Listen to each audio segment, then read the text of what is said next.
السلام علیکم ورحمۃ اللہ وبرکاتہ۔ اعوذ باللہ من الشیطان الرجیم، بسم اللہ الرحمن الرحیم۔ ربی یسر ولا تعسر وتمم بالخیر وبک نستعین یا فتاح ربی زدنی علما۔ سورہ الانعام آیت نمبر 126 اور اس کے آگے کی انشاءاللہ تعالی غور فکر اور توجہ کی ضرورت ہے۔ آمین۔ بسم اللہ الرحمن الرحیم۔ اور یہی تیرے رب کا سیدھا راستہ ہے، اور یہی تیرے رب کا سیدھا راستہ ہے۔ ہم نے نصیحت حاصل کرنے والوں کے واسطے ان آیتوں کو صاف صاف بیان کر دیا ہے نا۔ اور اے رسول، اللہ تعالیٰ فرما رہے ہیں، اے رسول، یہ اسلام تمہارے پروردگار کا بنایا ہوا سیدھا راستہ ہے۔ عبرت حاصل کرنے والوں کے واسطے ہم نے اپنے آیت تفصیلاً بیان کر دیے ہیں۔ اس قرآن پاک کے ذریعے ہے نا، اس قرآن پاک کے ذریعے اللہ تعالیٰ نے اپنے تمام کلام جو ہے کہ بالکل کلیئر کٹ کر دیا ہے۔ اب ہمیں سمجھنا ہے، اور اللہ تعالیٰ نے یہ بھی بتا دیا ہے کہ یہی راستہ جو ہے سیدھا راستہ ہے۔ یہی راستہ سیدھا راستہ ہے، اگر اس پر ہم چلیں گے تو ہماری کامیابی ہے۔ آگے دیکھتے ہیں۔ اور ان لوگوں کے واسطے ان کے رب کے پاس سلامتی کا گھر ہے، اور اللہ تعالیٰ ان سے محبت رکھتا ہے ان کے اعمال کی وجہ سے۔ اللہ تعالیٰ ان سے محبت رکھتا ہے ان کے اعمال کی وجہ سے۔ ان کے واسطے پروردگار کے یہاں امن و چین کا گھر بہشت ہے نا، بہشت۔ اور دنیا میں جو کارگزریاں انہوں نے کی تھی اس کے عوض میں اللہ ان کا سرپرست ہوگا۔ بے شک ہم لوگوں نے جو کچھ بھی دنیا میں کیا ہے نا، اس کا اللہ تعالیٰ ہمیں رزلٹ جو دے گا، ہمیں جو گھر جو دے گا ہے نا، بے شک وہ جنت ہوگا۔ ٹھیک ہے، تو ہمیں اس چیز کا ہمیشہ خیال رکھنا ہے کہ ہمیں جو ہے کہ کس طرح کا گھر چاہیے۔ جہنم والا گھر چاہیے ہمیشہ کے لیے، یا جنت والا گھر چاہیے ہمیشہ کے لیے؟ اگر ہمیشہ کے لیے ہمیں جنت چاہیے تو پھر یہ جو زندگی ہے نا، یہ زندگی ایک امتحان کی تیاری کی زندگی ہے۔ اس میں ہمیں تیاری کر لینی ہے، عبادت کرنی ہے نا، اور نیک راستے پہ چلنا ہے، ایمان کے راستے پہ چلنا ہے۔ اور اللہ تعالیٰ نے جو کچھ بھی کلام کہا ہے اس قرآن پاک کے ذریعے، ہمیں اس پہ عمل کرنا ہے پوری طریقے سے۔ آگے دیکھتے ہیں۔ اور جس روز اللہ تعالیٰ تمام خلائق کو جمع کرے گا، اے جنات کی، اور جس روز اللہ تعالیٰ تمام خلائق کو جمع کرے گا، تمام مخلوقات کو، کہے گا، اے جنات کی، تم نے انسانوں میں سے بہت سے اپنا لیے، اور جو انسان ان کے ساتھ تعلق رکھنے والے تھے وہ کہیں گے، اے ہمارے پروردگار، ہم میں ایک نے دوسرے سے فائدہ حاصل کیا تھا، اور ہم اپنے اس معین میعاد تک آ پہنچے جو تو نے ہمارے لیے معین فرمایا۔ اللہ فرمائے گا، تم سب کا ٹھکانہ دوزخ ہے، جس میں ہمیشہ رہو گے۔ ہاں، اگر اللہ ہی کو منظور ہو تو دوسری بات ہے، بے شک آپ کا رب بڑی حکمت والا، بڑا علم والا ہے، بے شک۔ اور اے رسول، وہ دن یاد دلاؤ جس دن اللہ سب لوگوں کو جمع کرے گا، اور شیاطین سے فرمائے گا، اے گروہ جنات، تم نے تو بہت آدمیوں کو بہکا کر اپنی جماعت بڑی کر لی۔ اور آدمیوں سے جو لوگ ان شیاطین کے دنیا میں دوست تھے کہیں گے، اے ہمارے پالنے والے، دنیا میں ہم نے ایک دوسرے سے فائدہ حاصل کیا، اور اپنے کیے کی سزا پانے کو جو وقت تو نے ہمارے لیے معین کیا تھا، اب ہم اپنے اس وقت قیامت میں پہنچ گئے۔ اللہ اس کے جواب میں فرمائے گا، تم سب کا ٹھکانہ جہنم ہے، اب اس میں ہمیشہ رہو گے، مگر جسے اللہ چاہے نجات دے دے، بے شک تیرا پروردگار حکمت والا واقف کار ہے۔ بے شک اللہ تعالیٰ اس قرآن پاک کے ذریعے ہم سب کو آگاہ کر دیے ہیں کہ ہم اس دنیا میں ایک معین وقت تک، ایک مدت تک کے لیے ہی ہیں، اور اس کے بعد پھر قیامت میں ہمیں اللہ کے سامنے حاضر ہونا ہے۔ جب ہم اللہ کے سامنے حاضر ہوں گے تو اللہ تعالیٰ ہم سے پوچھے گا، شیطان سے بھی پوچھے گا، شیطان سے بھی کہے گا کہ ٹھیک ہے، تم نے تو اپنے وعدے کے حساب سے بہت سارے لوگوں کو بہکایا ہے نا، اور اپنی جماعت بڑھا لی، ٹھیک ہے، تم نے ٹھیک کیا، جو بھی کیا تم نے اپنا وعدہ کیا۔ اب انسان سے کہے گا اللہ کی انسانوں، میں نے تمہارے سامنے تو بے شک قرآن پاک بھی دیا، رسول کو بھی اتارا، تمام باتیں بھی بتائی، پھر بھی تم جو ہے کہ ان کے شیاطین کے بہکاوے میں آ گئے، تو اب سب کے سب تم سب جہنم جاؤ، تم سب کا ٹھکانہ دوزخ ہے، جہنم میں۔ بے شک وہ بڑا ہی جو ہے کہ برا ٹھکانہ ہے، ہمیں ان سب سے محفوظ رہنا ہے۔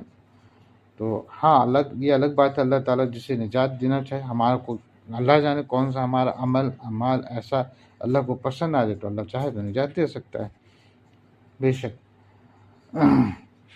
اور اسی طرح ہم بعض کفار کو بعض کے قریب رکھیں گے ان کے اعمال کے سبب، اور اسی طرح ہم بعض ظالموں کو بعض کا ان کے کرتوتوں کی بدولت سرپرست بنائیں گے۔ بے شک جو ظالم رہے ہیں، ظالم کو اللہ جو ہے کہ ایک کر دے گا۔ اے جنات اور انسانوں کی جماعت، کیا تمہارے پاس تم میں سے ہی پیغمبر نہیں آئے تھے؟ ہے نا، اللہ تعالیٰ ہم سے سوال کرے گا، اے جنات اور انسان کی جماعت، کیا تمہارے پاس تم میں سے، ہم ہی میں سے پیغمبر نہیں آئے تھے جو تم سے میری احکام بیان کرتے اور تم کو اس روز کے دن کی خبر دیتے؟ وہ سب عرض کریں گے، ہم اپنے اوپر اقرار کرتے ہیں اور ان کو دنیاوی زندگی نے بھول میں ڈالے رکھا، اور یہ لوگ اقرار کرنے والے ہوں گے کہ وہ کافر تھے۔ پھر ہم پوچھیں گے کہ اے گروہ جن و انسان، کیا تمہارے پاس تم ہی میں کے پیغمبر نہیں آئے جو تم سے ہماری آیتیں بیان کریں اور تمہیں تمہارے اس روز قیامت کے پیش آنے سے ڈرائیں؟ وہ سب عرض کریں گے، بے شک آئے تھے، ہم خود اپنے اوپر آپ اپنے خلاف گواہی دیتے ہیں۔ واقعی ان کو دنیا کے چند روز زندگی نے انہیں اندھیرے میں ڈال رکھا اور ان لوگوں نے اپنے خلاف آپ گواہی دی۔ بے شک وہ روز، جس روز قیامت آئے گا، اللہ تعالیٰ تمام مخلوق کو اکٹھا کرے گا اور سب سے پوچھے گا، شیطان سے بھی کہے گا کہ ٹھیک ہے، تم نے تو بہکایا۔ انسان سے بھی پوچھے گا، انسان سے بھی اللہ تعالیٰ پوچھے گا کہ بتاؤ، میں نے تم میں سے کیا نبی رسول نہیں ہوتا ہے؟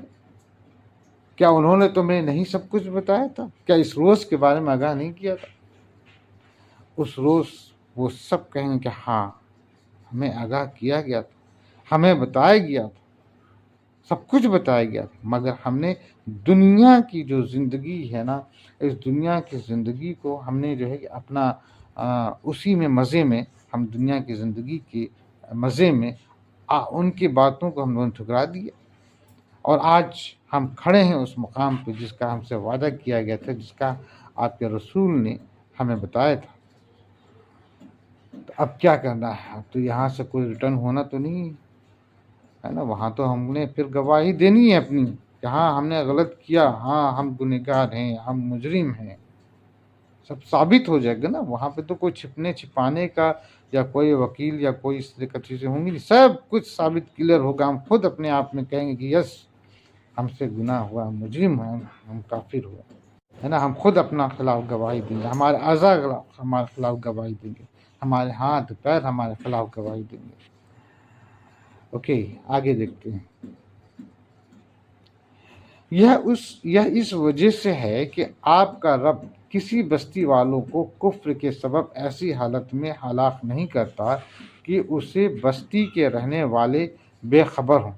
بے شک یہ سب کے سب کافر تھے، اور یہ پیغمبروں کا بھیجنا صرف اس وجہ سے ہے کہ تمہارے پروردگار کبھی بستیوں کو ظلم زبردستی سے وہاں کے باشندوں کی غفلت کی حالت میں ہلاک نہیں کیا کرتا۔ بے شک اللہ تو وہ رحمان ہے، اللہ وہ رحمان ہے کہ اللہ تعالیٰ اپنے بندوں سے بے انتہا محبت کرتا ہے، اور اللہ تعالیٰ اپنے بندوں پر رحمت کا ہی یہ ایک دلیل ہے کہ اللہ نے اپنے پیغمبر، اپنے رسول، اپنے نبیوں کو ہم میں سے ہمارے بیچ ہمارے قریب بیٹھایا، ہمارے قریب عطا فرمایا کہ وہ ہمیں کھل کھل کے ساری بات بتا دیں، سب بات بتا دیں۔ اور اللہ نے اپنے کلام، اپنے قرآن کو بھی اتارا کہ سارے لوگوں کو پتہ چل جائے، قیامت کے روز کوئی یہ نہ کہے کہ ہمیں معلوم نہیں تھا، قیامت کے روز کوئی یہ نہ کہے ہمیں بتایا نہیں گیا، قیامت کے روز کوئی یہ نہ کہے کہ بھئی ہمیں کوئی بتانے سمجھانے والا نہیں آیا۔ تو وہاں پر یہ بہانے اور یہ اٹکلیں نہیں چلیں گی، کیونکہ اللہ تعالیٰ نے واضح کر دیا اس قرآن پاک کو اتار کے، اور ہمارے آقا حضور صلی اللہ علیہ وسلم کو اتار کے، مطلب کہ ہمارے بیچ میں عطا فرما کر کے، کہ وہ ہمیں ہر چیز، ہر بات سے آگاہ کر دیے تھے۔ تو بے شک اللہ تعالیٰ جو ہے کہ ایسا کبھی بھی کسی کے ساتھ ظلم نہیں کرتا کہ کسی کو خبر نہ ہو، بتائے نہیں، اور اس کو وہ اپنے انجام تک پہنچ جائے۔ اللہ تعالیٰ سب کو بتا دیتا ہے، اور سب کو بتا دیا ہے۔ آگے دیکھتے ہیں، اور ہر ایک کے لیے ان کے اعمال کے سبب درجے ملیں گے، اور آپ کا رب ان کے اعمال سے بے خبر نہیں۔ ہمارے آقا حضور اللہ تعالیٰ ہمارے آقا حضور صلی اللہ علیہ وسلم سے فرما رہے ہیں، اور ہر ایک کے لیے ان کے اعمال کے سبب درجے ملیں گے، یعنی کہ ہم نے جو کچھ بھی عمل کیا، ہمارے عمل کے مطابق ہمارے درجے اللہ تعالیٰ مقرر کرے گا، ہے نا۔ اور آپ کا رب، اللہ تعالیٰ کہہ رہے ہیں حضور صلی اللہ علیہ وسلم سے، آپ کا رب ان کے اعمال سے بے خبر نہیں۔ بے شک اللہ تعالیٰ ہر چیز کو جاننے والا ہے، اللہ تعالیٰ ہر چیز کو جاننے والا ہے، اور اس سے ہمارے کوئی بھی ایسا عمل، ایسا کوئی بھی چیز نہیں ہے جس سے وہ بے خبر ہو، سب چیز سے وہ خبر ہے، خبر والا ہے۔ اور آپ کا رب بالکل غنی ہے، رحمت والا ہے، اگر وہ چاہے تو تم سب کو اٹھا لے، اور تمہارے بعد جس کو چاہے تمہاری جگہ آباد کر دے، جیسا کہ تم کو یاد دوسری قوم کی نسل سے پیدا کیا ہے۔ اور جو کچھ وہ لوگ کرتے ہیں تمہارے پروردگار اس سے بے خبر نہیں ہے، اور تمہارا پروردگار بے پرواہ رحم والا ہے۔ بے شک اگر چاہے تو تم سب کو دنیا سے اڑا لے جائے، تمہارے بعد جس کو چاہے تمہارا جانشین بنائے، جس طرح آخر تمہیں دوسرے لوگوں کی اولاد سے پیدا کیا۔ بے شک اور بے شک، ہے نا، اللہ تعالیٰ نے جو ہے کہ ہمارے اعمال کی وجہ سے، اور جو کچھ بھی ہے وہ ایک تو یہ کہ وہ ہمارے اعمال کے اکارڈنگلی وہ درجہ دے گا، دوسری چیز یہ بھی صاف کہہ دیا اللہ تعالیٰ نے کہ ہمارے سارے اعمال کو وہ جانتا ہے، خبر رکھتا ہے نا، وہ بے پرواہ نہیں ہے نا، لاپرواہ نہیں ہے، ٹھیک ہے۔ اب یہ جو ہے کہ اللہ تعالیٰ جو ہے کہ بڑا ہی رحمان ہے، اور یہ بھی اس کے رحمان ہونے کی دلیل ہے کہ ہمارے اتنے گناہ کے باوجود بھی اللہ تعالیٰ جو ہے کہ ہم سب کے ساتھ اپنی رحمت بنائے ہوئے ہیں۔ ہاں بیچ بیچ میں وہ تھوڑا سا اشارہ کرتا ہے، اور اللہ تعالیٰ نے یہ بھی یہاں پہ کلیئر کر دیا ہے کہ اگر ہم چاہیں تو ہم تم سب کو ایک ساتھ اٹھا لیں۔ اس سے پہلے بھی اگر ہم قوم عاد، قوم سمود، اور حضرت نوح علیہ السلام کا طوفان نوح وغیرہ کو ہم یاد کریں تو اللہ تعالیٰ نے اگر چاہا تو سب پوری کی پوری قوم ختم ہو گئی، قوم لوط، ہے نا، سب اللہ نے، اگر اللہ کا جب عذاب آ جائے گا تو اللہ کے لیے کچھ بھی مشکل نہیں ہے، بس اس کے تو ایک چاہنے بھر کی دیر ہے، ایک حکم کی دیر ہے، پورا کا پورا ختم ہو جائے گا، پورا کا پورا کنبہ ختم، پورا کا پورا قوم ختم، پوری کی پوری دنیا ختم، ٹھیک ہے نا۔ تو یہ اللہ نے صاف واضح کر دیا ہے کہ اس کے لیے کوئی مشکل نہیں ہے، اور ہماری جگہ پہ پھر دوسرے آ جائیں گے۔ حضرت نوح علیہ السلام کا وقت میں طوفانی نوح آیا، تمام لوگ ختم ہو گئے سوائے ان کے 3 بیٹوں کے، ٹھیک ہے نا، مگر اللہ نے پھر وہاں سے ان کے 3 بیٹوں سے پھر دنیا قائم کر دی، ٹھیک ہے۔ قوم عاد ختم ہو گئے، قوم لوط ختم ہو گئے، قوم سمود ختم ہو گئے، ٹھیک ہے نا۔ تو دنیا تو رکی نہیں نا، دنیا چلتی رہی. ہاں ایک وقت انجام پھر قیامت کا ہے جس میں ساری چیزیں ختم ہو جائیں گی اور سب کے سب اکٹھا کیے جائیں گے اللہ تعالیٰ کے سامنے. ہم لوگ آگے دیکھتے ہیں آیت نمبر 134 پر. جس چیز کا تم سے وعدہ کیا جاتا ہے وہ بے شک آنے والی چیز ہے اور تم عاجز نہیں کر سکتے. بے شک جس چیز کا تم سے وعدہ کیا جاتا ہے وہ ضرور ایک نہ ایک دن آنے والی ہے. کون سا دن؟ قیامت کا دن. ٹھیک ہے نا. آپ یہ فرما دیجئے کہ اے میری قوم تم اپنی حالت پر عمل کرتے رہو، میں بھی عمل کر رہا ہوں. سو اب جلد ہی تم کو معلوم ہوا جاتا ہے کہ اس عالم کا انجام کار کس کے لیے نفع ہوگا. یہ یقینی بات ہے کہ حق تلفی کرنے والوں کو کبھی فلاح نہیں ہوگی اور تم اس کے لانے میں اللہ کو عاجز نہ کر سکتے. اے رسول تم ان سے کہو کہ یہ اے میری قوم تم بجائے خود چاہو کرو، میں بجائے خود عمل کر رہا ہوں. پھر عنقریب تمہیں معلوم ہو جائے گا کہ آخرت بہشت کس کے لیے ہے، تمہارے لیے یا ہمارے لیے. ظالم لوگ تو ہرگز کامیاب نہ ہوں گے. ہے نا. اللہ تعالیٰ اپنے رسول ہمارے آقا حضور صلی اللہ علیہ وسلم سے فرما دیے ہیں کہ آپ جو ہیں کہ انہیں بتا دیجئے، آپ انہیں بتا دیجئے، ٹھیک ہے، سمجھا دیجئے. نہ سمجھیں تو کہہ دیجئے کہ ٹھیک ہے تمہارا عمل تمہارے ساتھ، ہمارا عمل ہمارے ساتھ. دیکھتے ہیں آخرت میں کیا ہوتا ہے، کون کامیاب ہوتا ہے، کون کامیاب ہوتا ہے. ٹھیک ہے نا. آگے دیکھتے ہیں. اور اللہ تعالیٰ نے جو کھیتی اور مویشی پیدا کیے ہیں ان لوگوں نے ان میں سے کچھ حصہ اللہ کا مقرر کیا اور بزم خود کہتے ہیں کہ یہ تو اللہ کا ہے اور یہ ہمارے معبودوں کا ہے. پھر جو چیز ان کے معبودوں کی ہوتی ہے وہ تو اللہ کی طرف نہیں پہنچتی اور جو چیز اللہ کی ہوتی ہے وہ ان کے معبودوں کی طرف پہنچ جاتی ہے. کیا برا فیصلہ وہ کرتے ہیں. اور یہ لوگ اللہ کی پیدا کی ہوئی کھیتی اور چوپایوں میں سے حصہ قرار دیتے ہیں اور اپنے خیال کے موافق کہتے ہیں کہ یہ تو اللہ کا حصہ ہے اور یہ ہمارے شریکوں کا، یعنی جن کو ہم خدا کا شریک بنائیں. پھر جو خاص ان کے شریکوں کا ہے وہ تو اللہ تک نہیں پہنچنے کا اور جو حصہ اللہ کا ہے وہ اس کے شریکوں تک پہنچ جائے گا. یہ کیا ہی برا حکم لگاتے ہیں. اور اسی طرح بہت مشرکین کو ان کے شریکوں نے اپنے بچوں کو مار ڈالنے کا اچھا کر دکھایا ہے.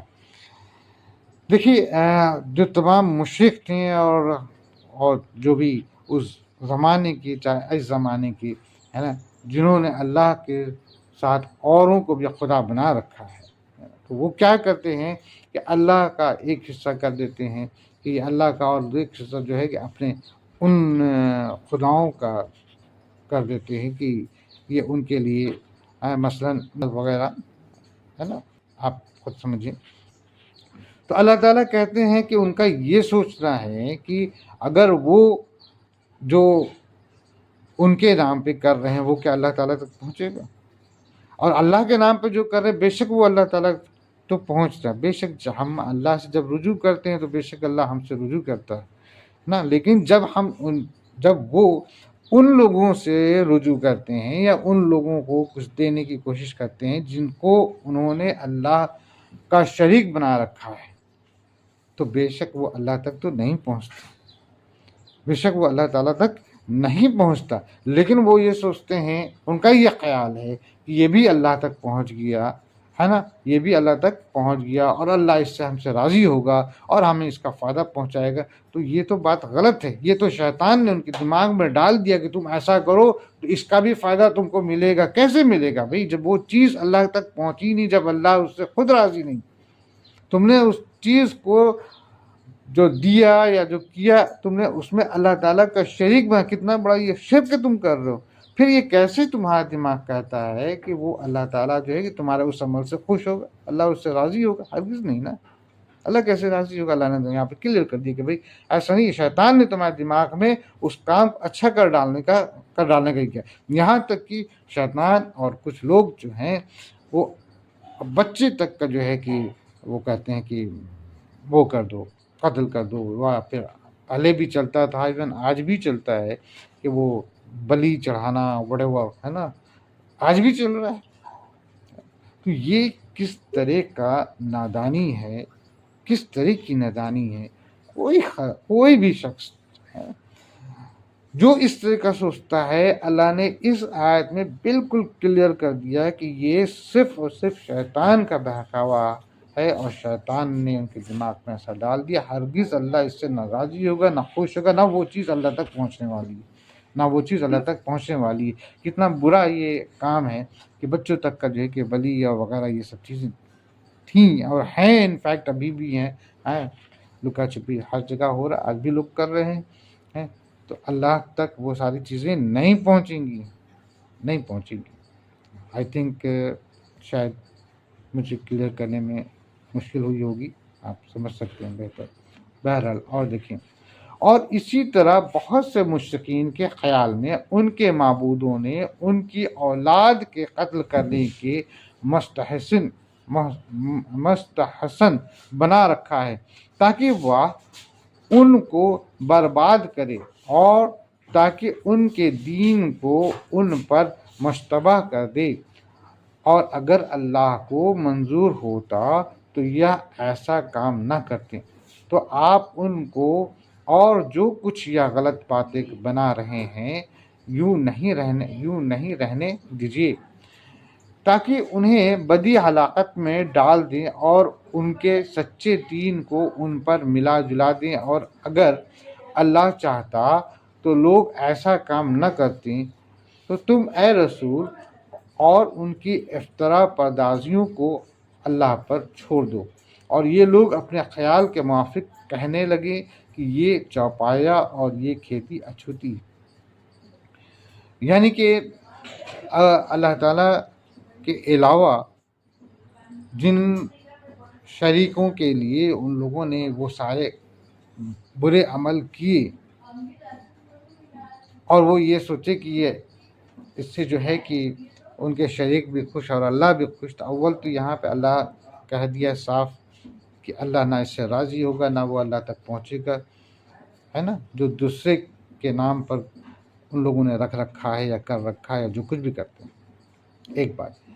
دوسری بات یہ کہ جو کچھ بھی وہ برا کرتے ہیں شیطان ان کے دماغ میں ڈالتا ہے یہ اچھا ہے، اچھا عمل ہے نا، اور اس طرح سے ان لوگ برگلاتے ہیں. تو یہاں پر اللہ تعالیٰ نے اپنے رسول ہمارے آقا صلی اللہ علیہ وسلم سے کہہ دیے ہیں کہ آپ جو ہے کہ ان کو سمجھا دیجئے، ان کو بتا دیجئے یہ بالکل صحیح نہیں ہے نا. اور اس کے بعد بھی اگر وہ نہ سمجھیں تو آپ اللہ پہ چھوڑ دیجئے، اللہ ان کا خوب خبر لے لے گا. آگے دیکھتے ہیں. اور وہ اپنے خیال پر یہ بھی کہتے ہیں کہ یہ کچھ مویشی ہیں اور کھیت ہیں جن کا استعمال ہر شخص کو جائز نہیں، ان کو کوئی نہیں کھا سکتا سوائے ان کے جن کو ہم چاہیں. اور مویشی ہیں جن پر سواری یا برداری حرام کر دی گئی. اور کچھ مویشی ہیں جن پر یہ لوگ اللہ تعالیٰ کا نام نہیں لیتے، محض اللہ پر افطرا باندھنے کے طور پر. عنقریب اللہ تعالیٰ انہیں ان کے افطرا کی سزا دے گا. ان کے سوا اس کے جسے ہم چاہیں کوئی نہیں کھا سکتا. اور ان کا یہ بھی خیال ہے کہ کچھ چارپائے ہے نا، کچھ چوپائے ایسے ہیں جن کے پیٹھ پر سواری لادنا حرام کیا گیا، اور کچھ چوپائے ایسے ہیں جن پر ذبح کے وقت اللہ کا نام تک نہیں لیتے اور پھر یہ ڈھکوسلے اللہ کی طرف منسوب کرتے ہیں. یہ سب اللہ پر افطرا و بہتان ہے. اللہ ان کے افطرا پردازیوں کو بہت جلد سزا دے گا، ہے نا. یہ باتیں واضح ہو چکی ہیں کہ جو لوگ بھی اللہ کے سوا کسی اور کے نام پر کچھ بھی کرتے ہیں اور ان کے لیے رکھتے ہیں اور ذبح کرتے ہیں اور وغیرہ وغیرہ، تو اول تو یہ کہ وہ چیز اللہ تک تو نہیں پہنچیں گی، یہ بات واضح ہو گئی ہے. دوسری چیز یہ کہ اس زمانے میں کچھ لوگ یہ کرتے تھے کہ چیزوں کو اللہ کے غیر اللہ کے نام پر رکھ دیتے تھے اور کہہ دیتے کہ یہ جو ہے کہ ان کا ہے یا ان کے لیے ہے، کوئی اور استعمال نہ کرے۔ تو اللہ تعالیٰ واضح کر دیں کہ بھئی یہ ساری چیزیں غلط ہیں۔ آگے کی ہم لوگ باتیں کرتے ہیں۔ آئی تھنک وقت زیادہ ہو گیا ہے، تو ٹھیک ہے، ان شاء اللہ تعالیٰ ہم لوگ پھر بات کریں گے۔ کہنے سننے میں بولنے میں کوئی غلطی ہوئی تو معاف کیجیے گا۔ دراصل آج میں الحمدللہ روزے سے بھی ہوں، اور یہ ایام البید کا روزہ ہے، تو یہ ایام البید کے روزے کے بارے میں انشاءاللہ ہم لوگ بھی ایک دن بات کریں گے۔ یہ روزہ کافی بہتر ہے انسانوں کے حق کے لیے، اور حضرت آدم علیہ السلام کے وقت سے یہ روزہ چلا آ رہا ہے۔ ہمارے آقا حضور صلی اللہ علیہ وسلم نے بھی ان روزوں کو رکھے ہیں، ہے نا۔ یہ چاند کی تاریخ سے 13، 14، 15 کا روزہ ہوتا ہے۔ تو اگر آپ سب بھی اس پر تفصیل میں جاننا چاہتے ہیں تو ایام البید کے روزے کے بارے میں تھوڑا سا اسٹڈی کریں، ہے نا۔ اور اگر اطمینان بخش ہو، بے شک اطمینان ہے، آپ اس پہ عمل میں لا سکتے ہیں تو عمل کریں، انشاءاللہ تعالی ہم سب کو اس کا فائدہ نصیب ہوگا۔ صدق اللہ العظیم۔